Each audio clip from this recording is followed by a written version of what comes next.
Kali ini kita akan membahas tentang communication disorders atau gangguan komunikasi. Salah satu gangguan perkembangan yang ditandai dengan kesulitan menguasai dan menggunakan bahasa dalam berbagai bentuk. Gangguan ini bukan sekadar kesulitan berbicara, melainkan mencakup spektrum yang lebih luas, mulai dari kesulitan memahami makna kata yang sederhana hingga ketidakmampuan menyusun kalimat yang kompleks untuk mengekspresikan pikiran dan perasaan atau berinteraksi secara sosial melalui bahasa. Individu dengan gangguan komunikasi seringkali mengalami kesulitan yang beragam, baik dalam memahami maupun mengekspresikan bahasa. Kesulitan memahami bahasa dapat terlihat dari ketidakmampuan mereka mengikuti instruksi sederhana, menjawab pertanyaan secara tepat, atau bahkan memahami percakapan sehari-hari yang melibatkan topik yang kompleks. Dalam mengungkapkan pikiran dan perasaan, mereka mungkin berjuang untuk menemukan kata-kata yang tepat untuk menggambarkan apa yang mereka rasakan, sehingga seringkali terdengar terbata-bata atau menggunakan kalimat yang tidak lengkap. Interaksi sosial pun menjadi tantangan karena mereka kesulitan mempertahankan topik pembicaraan, memulai atau mengakhiri percakapan dengan lancar, atau menyesuaikan gaya bahasa mereka dengan situasi sosial yang berbeda. Keterbatasan dalam membaca dan menulis juga sering dialami, seperti kesulitan memahami teks bacaan, mengeja kata dengan benar, atau menyusun kalimat yang gramatis.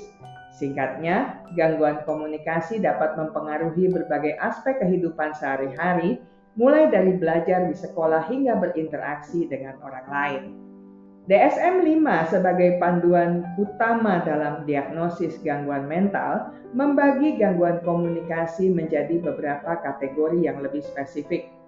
Gangguan perkembangan bahasa merupakan jenis gangguan yang paling mendasar, di mana individu mengalami kesulitan primer dalam memahami makna kata, menyusun kalimat, dan menggunakan tata bahasa dengan benar. Kondisi ini seringkali membuat mereka kesulitan dalam mengikuti percakapan atau memahami teks bacaan. Berbeda dengan gangguan bahasa, gangguan perkembangan bicara lebih fokus pada kesulitan memproduksi suara yang jelas dan artikulasi kata-kata. Individu dengan gangguan ini mungkin mengalami kesulitan dalam mengucapkan kata-kata tertentu atau memiliki pola bicara yang tidak biasa. Sementara itu, gangguan komunikasi sosial menyoroti kesulitan dalam menggunakan bahasa dalam konteks sosial. Proses diagnosis gangguan komunikasi memerlukan ketelitian dan melibatkan berbagai aspek. Ahli kesehatan mental seperti psikolog dan ahli patologi bahasa memiliki keahlian khusus dalam mengevaluasi kemampuan bahasa seseorang.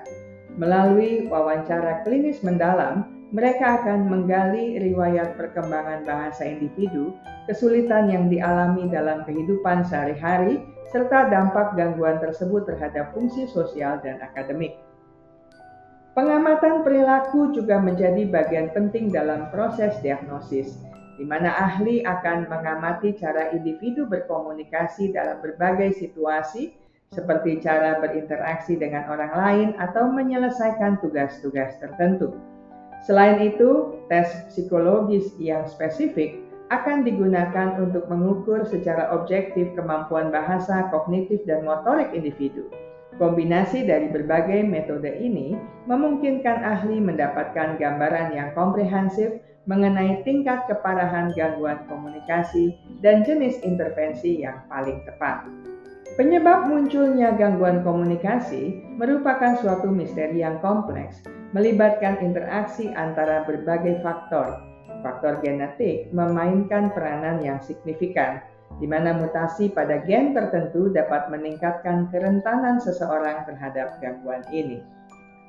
Selain itu, faktor neurologis juga ikut berperan, seperti kerusakan pada bagian otak yang mengontrol bahasa akibat cedera kepala, infeksi otak, atau gangguan perkembangan seperti autism. Lingkungan di mana seorang anak tumbuh juga sangat berpengaruh. Kurangnya stimulasi bahasa sejak dini, gangguan pendengaran yang tidak tertangani, atau adanya hambatan kondisi medis lainnya seperti gangguan saraf dapat menghambat perkembangan bahasa yang normal.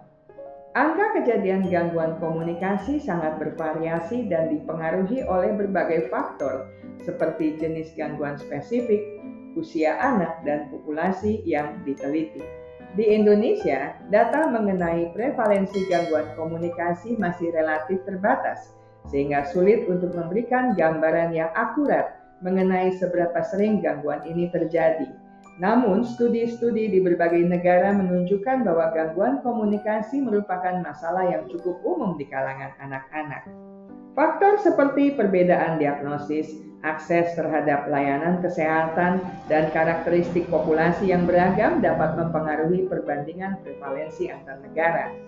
Meskipun demikian, penting untuk menyadari bahwa gangguan komunikasi dapat terjadi pada siapa saja dan dapat memberikan dampak yang signifikan pada kualitas hidup individu dan keluarganya. Ketika kita berbicara tentang gangguan komunikasi, seringkali muncul pertanyaan mengenai gender mana yang lebih rentan. Secara umum, penelitian menunjukkan bahwa anak laki-laki cenderung lebih sering didiagnosis dengan gangguan komunikasi dibandingkan anak perempuan. Perbedaan ini dapat disebabkan berbagai faktor, termasuk perbedaan biologis, perkembangan kognitif, bahkan bias dalam diagnosis. Namun penting untuk diingat bahwa prevalensi gangguan komunikasi dapat bervariasi secara signifikan tergantung pada jenis gangguan spesifik yang sedang dibicarakan. Beberapa jenis gangguan komunikasi mungkin memang lebih sering terjadi pada anak laki-laki, sementara jenis lainnya mungkin lebih sering ditemukan pada anak-anak perempuan. Selain itu, faktor lingkungan dan sosial juga dapat mempengaruhi prevalensi gangguan komunikasi pada kedua gender. Oleh karena itu, generalisasi bahwa gangguan komunikasi selalu lebih sering terjadi pada anak laki-laki tidak selalu berlaku untuk semua kasus. Gangguan komunikasi tidak hanya sebatas kesulitan dalam berbicara dan memahami bahasa, namun memiliki dampak yang luas dan mendalam pada berbagai aspek kehidupan individu. Dalam konteks pendidikan, gangguan komunikasi dapat menjadi penghalang utama dalam proses belajar. Anak-anak dengan gangguan ini seringkali kesulitan mengikuti pelajaran, mengerjakan tugas, dan berpartisipasi aktif dalam diskusi kelas. Akibatnya, mereka dapat mengalami keterlambatan perkembangan kognitif dan prestasi akademik yang lebih rendah. Dalam kehidupan sosial, gangguan komunikasi juga menimbulkan tantangan yang signifikan. Mereka mungkin kesulitan dalam menjalin persahabatan, memahami isyarat sosial, dan berkolaborasi dengan teman sebaya. Hal ini dapat menyebabkan isolasi sosial dan perasaan kesepian. Dampak psikologis juga tidak dapat diabaikan.